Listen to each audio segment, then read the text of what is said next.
श्री स्वामी समर्थ स्वामी कृपा ज्योतिष मध्ये मी भास्कराचार्य मंजुषा जोशी आपलं हार्दिक स्वागत करते। आपणा सर्वांना या महत्त्वपूर्ण महिन्याच्या सण उत्सवाने भरलेल्या संपूर्ण महिन्याच्या डिसेंबर महिन्याच्या मनपूर्वक हार्दिक शुभेच्छा देते आणि त्याचबरोबर स्वामीमय शुभेच्छा देते। दत्त उपासनेसाठी आणि दत्त नामस्मरणाचा भक्ती महिमा सांगणारा दत्त जयंती हा उत्सव साजरा होणार आहे 27 डिसेंबरला। तर या उत्सवाच्या मनपूर्वक हार्दिक शुभेच्छा देऊन आजच्या या माहितीला सुरुवात करते।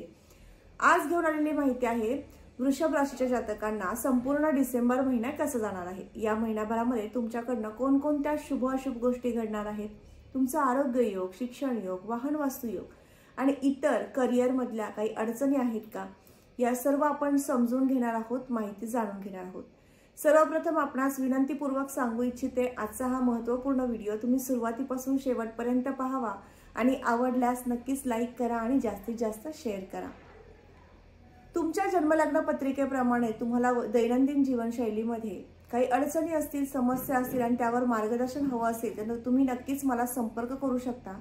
माझा संपर्क क्रमांक मी या व्हिडिओच्या डिस्क्रिप्शन बॉक्समध्ये आणि तसंच स्क्रीनवर सुद्धा शेअर करत आहे। माहितीला सुरुवात करण्यापूर्वी आपण सर्वप्रथम राशीपत्रिकेतील ग्रहस्थितींची माहिती घेऊयात। राशीपत्रिकेमध्ये प्रत्येक ग्रह एका विशिष्ट स्थानात आल्यानंतर त्याचा शुभ परिणाम करून देणारा फळ प्राप्त करून देतो।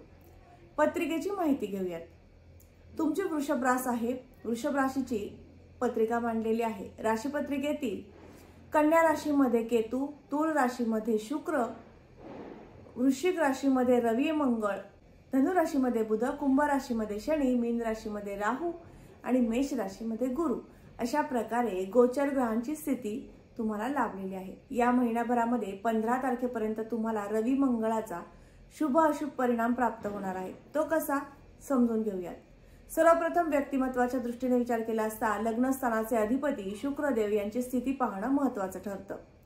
लग्नेश शुक्रदेव हे राशी पत्रिकेतील षष्ठ स्थानात विराजमान आहेत। षष्ठ स्थान हे त्रिक भाव, अशुभ भाव मानलं जातं। यावरून आपण संघर्ष, कटकटी होतील का किंवा आरोग्य कसं राहील याचा विचार करत असतो। या स्थानामध्ये तुळ राशीमध्ये ज्यावेळेस शुक्रदेव येतात त्यावेळेस तुम्हाला नक्कीच त्वचेचे विकार किंवा पोटदुखी, ओटीपोट दुखण्याच्या समस्या महिला वर्गाला उद्भवू शकतात असे काही ग्रहमान लाभत आहेत। षष्ठ स्थानाचे अधिपती शुक्र महाराज हे षष्ठ स्थानात आलेले आहेत। त्यामुळे नक्कीच तुम्हाला दैनंदिन जीवनशैलीमध्ये पोटाचे विकार या महिन्याभरामध्ये थोड्याफार प्रमाणात संभवतील। याचबरोबर त्वचा विकार किंवा सौंदर्या संदर्भातील काही ना काहीतरी तक्रारी निर्माण करून देतील। तर एवढ्या एका गोष्टीमध्ये तुम्हाला नक्कीच काळजी घ्यायची आहे। याचबरोबर राशीपत्रिकेतील दुसरं स्थान धनस्थान, यावरून आपण आर्थिक स्थिती कशी राहील याचा विचार करतो। तर आर्थिक स्थिती म्हणजेच धन संपदा, संपत्ती, संचय होण्याचे योग कसे आहेत हे पाहूयात। धनस्थानाची स्थिती पाहिली असता धनस्थानाचे अधिपती बुधदेव हे राशीपत्रिकेतील अष्टम स्थानात विराजमान आहेत। त्यामुळे नक्कीच हा महिना थोडासा खर्चिक राहणार आहे। तुमच्याकडनं मोठ्या प्रमाणात खर्च होऊ शकतो, संचय होण्याचे योग कमी प्रमाणात आहेत। याचबरोबर पुढील स्थानाकडे वळूयात। राशीपत्रिकेतील चौथं घर, ज्यावरून आपण वाहन वास्तूचं सौख्य आणि आईचं आणि आपल्या कुटुंबाचं सौख्य पाहतो, तर या स्थानाचे अधिपती रवी महाराज, रवी देव सध्या राशीपत्रिकेतील वृश्चिक राशीमध्ये मंगळ देवांच्या युतीत आलेले आहेत।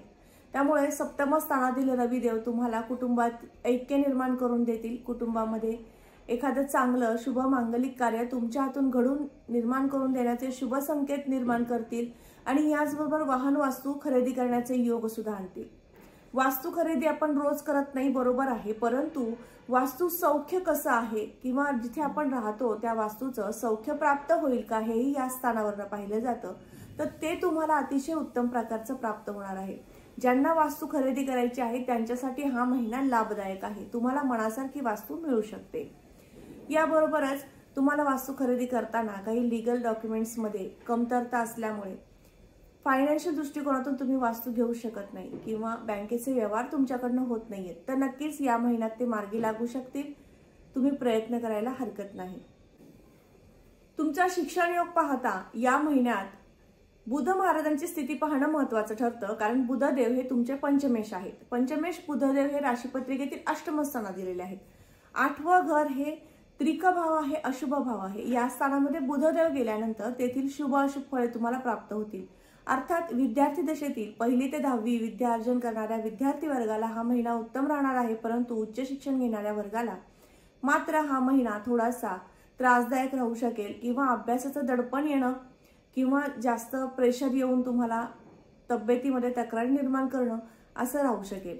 याबरोबरच प्रेम प्रणय सुद्धा आपण या स्थानावरून पाहिलं जातो, तर तुमच्या प्रेम प्रणय या संदर्भात विचार केला असता प्रियकर किंवा प्रियसीचं मन सांभाळावं लागणार आहे, कारण या स्थानामध्ये केतुदेव सुद्धा आलेले आहेत। केतुदेवांच्या उपस्थितीमुळे या स्थानाचं शुभ अशुभ परिणाम देणारं फळ तुम्हाला या संपूर्ण महिन्याभरामध्ये प्राप्त होणार आहे। संतती सौख्य अतिशय उत्तम प्रकारचं प्राप्त होईल। याचबरोबर शत्रू कटकटी मानसिक त्रास हा कमी प्रमाणात होणार आहे। आरोग्याच्या दृष्टीने हा महिना मध्यम स्थिती दर्शवतो। याबरोबरच सप्तम स्थानाकडे वळूया। स्थानाचे अधिपती मंगळदेव हे सप्तम स्थानात विराजमान आहेत, त्यामुळे विवाहाचे कार्य संपन्न होण्याकडे तुमची वाटचाल होणार आहे।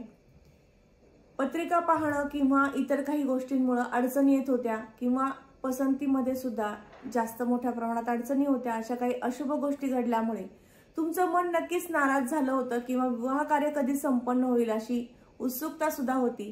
तर नक्कीच आता काळजी करू नका, हा महिना विवाहाचं कार्य संपन्न करून देणारा किंवा या कामाला गती प्राप्त करून देणारा सुद्धा ठरणार आहे। याबरोबर दाम्पत्य जीवनातील स्त्री पुरुष वर्गाला हा महिना उत्तम राहील। भागीदारीचे व्यवसाय करणाऱ्या व्यक्तींना त्यांच्या पार्टनरशी थोडासा नमतेपणा किंवा तुमची बाजू कशी तुम्हाला व्यवस्थित पद्धतीने मांडता येईल याकडे लक्ष द्या, नाहीतर वाद संघर्ष सुद्धा उद्भवू शकते। याबरोबरच अष्टम स्थानाची स्थिती ही उत्तम आहे। गुरु महाराजांचं बळ तुम्हाला आहे, त्यामुळे नक्कीच तुम्हाला तुमचं जीवन कार्य जीवनशैलीमध्ये अतिशय उत्तम प्रकारचं फळ सुद्धा प्राप्त होऊ शकतं। कोणतंही काम अडचणीने पूर्ण होणं किंवा संघर्षाने पूर्ण होणं असं काही दिवसात तुम्हाला फळ प्राप्त होतंय, तर नक्कीच या महिन्यात तुम्हाला तुमच्या मनासारखी कामं सुद्धा मार्गी लागू शकतील। करिअरच्या दृष्टीने हा महिना कसा राहील, तर नक्कीच या महिन्यामध्ये भाग्यस्थानाची स्थिती पाहिली तर शनी महाराज या स्थानाचे अधिपती आहेत आणि ते कुंभ राशीमधनं मूल त्रिकोण राशीमधून स्वतःच्या गतिक्रमण करत आहेत, त्यामुळे नक्कीच तुम्हाला अतिशय शुभ परिणाम करून देणारं फळ प्राप्त करून देतील। सगळ्यात महत्त्वाचं फळ म्हणजे तुम्हाला शिक्षणासाठी उच्च शिक्षणासाठी बाहेर राज्यात बाहेर देशात जायचं आहे किंवा नवीन काही शिक्षण घेण्यासाठी ऍडमिशन करायचं आहे, तर नक्कीच तुम्ही या महिन्यात करू शकता, तुम्हाला यश येऊ शकेल। आणि याबरोबरच शुभ आणखीन एक फळ देणार आहे, ते म्हणजे तुम्ही नोकरीच्या शोधात होतात, फार दिवसापासून नोकरी शोधताय, नोकरी तुम्हाला मनासारखी मिळत नव्हती किंवा नोकरीमध्ये तुमचं इन्क्रीमेंट होत नव्हतं, तुमचं प्रमोशन होत नव्हतं, तर ते सुद्धा शुभ परिणाम करून देणारा फळ शनी महाराज प्राप्त करून देतील। याबरोबरच उद्योग व्यवसायाच्या दृष्टीने बिल्डिंग मटेरियल कन्स्ट्रक्शन संदर्भातील तुमचे व्यापार असतील तर ते अतिशय उत्तम चालतील। याबरोबरच पेट्रोल तेल घाण्याचे व्यवसाय असतील तर ते सुद्धा सुस्थितीमध्ये सुरू होतील। याबरोबरच सौंदर्य प्रसाधनासंदर्भातील व्यापारी वर्गाला अतिशय उत्तम राहणार आहे।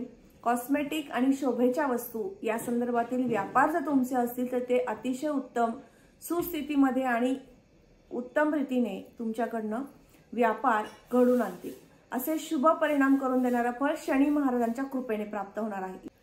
आयस्थानाकडे वळूयात। आयस्थानाचे अधिपती गुरु महाराज हे राशीपत्रिकेतील व्ययस्थानामध्ये गेलेले आहेत। व्ययस्थानातले गुरु महाराज तुम्हाला नक्कीच एखाद्या चांगल्या कार्यासाठी पैसा गुंतवणुकीसाठी योग आणतील। याबरोबरच पैसा निर्माण करून देणारे सुद्धा योग शुभ करून देतील। एक शुभ फळ देणार आहेत हे महत्त्वपूर्ण, आणि दुसरं एक अशुभ फळ देणार आहेत ते म्हणजे तुमच्याकडनं मोठ्या प्रमाणात खर्च सुद्धा घडून आणतील, त्यामुळे काळजी घ्यायची आहे नक्कीच। आणि याबरोबरच आयस्थानामध्ये राहुदेवांचं आगमन झालेलं आहे 30 ऑक्टोबर पासून, त्यामुळे नक्कीच तुमच्या जीवनामध्ये या संपूर्ण महिन्याभरामध्ये पैसा येईल, तो स्थिर होण्याकडे जास्तीत जास्त लक्ष द्या। पैसा मोठ्या प्रमाणात राहू महाराजांच्या कृपेने येणार आहे, शनी महाराजांच्या कृपेने येणार आहे, परंतु तो स्थिर होण्यासाठी योग हे मध्यम स्थिती किंवा अल्पस्थिती दर्शवते, त्यामुळे नक्कीच काळजी घ्यायची आहे। यासाठी विशिष्ट उपासना मी आता तुम्हाला सुचवणार आहे, ती उपासना तुम्हाला सातत्याने संपूर्ण महिनाभर करायची आहे। उपासनेकडे वळूया। सगळ्यात महत्त्वाचं म्हणजे दर शनिवारी शनी महाराजांचं दर्शन घ्यायचं आहे, यामुळे तुमचा व्यापार हा अतिशय उत्तमरित्या चालू राहील। व्यापारामधनं जे अर्थार्जन प्राप्त होणार आहे ते तुम्हाला योग्य आणि चांगल्या सत्कर्मासाठी खर्च होईल। याबरोबरच दुसरी उपासना अशी करायची आहे ती म्हणजे 12व्या घरामध्ये गुरुदेवांचं आगमन झालेलं आहे। त्यामुळे गणपती उपासना केल्याने नक्कीच तुम्हाला शुभ आणि लाभदायक परिणाम प्राप्त होतील। तुमचं व्यक्तिगत जीवन आनंदी होण्यासाठी, विवाहाचं कार्य सिद्धीस जाण्यासाठी आणि याचबरोबर आरोग्य उत्तम राहण्यासाठी यासाठी सुद्धा गणपती स्तोत्र वाचन केल्याने लाभ प्राप्त होईल। याबरोबरच 12व्या स्थानामध्ये गुरु महाराज आलेले आहेत। त्यामुळे दर गुरुवारी दत्त मंदिरात किंवा स्वामींची भक्ती तुम्ही नक्कीच दर गुरुवारी करा, यामुळे सुद्धा तुम्हाला लाभ प्राप्त होईल। तर आज आपण वृषभ राशीच्या जातकांना संपूर्ण डिसेंबर महिना कसा जाणार आहे याबाबत माहिती घेतली। तर श्रोतेवर्ग, आज आपण संपूर्ण डिसेंबर महिना जाणार आहे याबाबत माहिती घेतली। आजचा हा महत्त्वपूर्ण व्हिडिओ तुम्हाला कसा वाटला नक्की कमेंट करून सांगा। याचबरोबर तुम्हाला काही दैनंदिन जीवनामध्ये जीवनशैली व्यतीत करताना काही अडचणी असतील, समस्या असतील, यावर काही मार्गदर्शन हवं असेल, जसे विवाह योग किंवा वाहन वास्तू योग, शिक्षण योग, संतती योग, याबद्दल काही समस्या असतील तर तुम्ही नक्कीच मला संपर्क करू शकता। माझा संपर्क क्रमांक मी या व्हिडिओच्या डिस्क्रिप्शन बॉक्समध्ये आणि तसंच स्क्रीनवर सुद्धा शेअर करत आहे, तुम्ही तो जाऊन पाहू शकता आणि नक्कीच मला संपर्कही करू शकता। पुन्हा भेटणारच आहोत अशाच महत्त्वपूर्ण माहितीसोबत। तोपर्यंत सर्वांना या दत्त जयंती उत्सवाच्या मनपूर्वक हार्दिक शुभेच्छा। श्री स्वामी समर्थ, जय जय स्वामी समर्थ, रामकृष्ण हरी।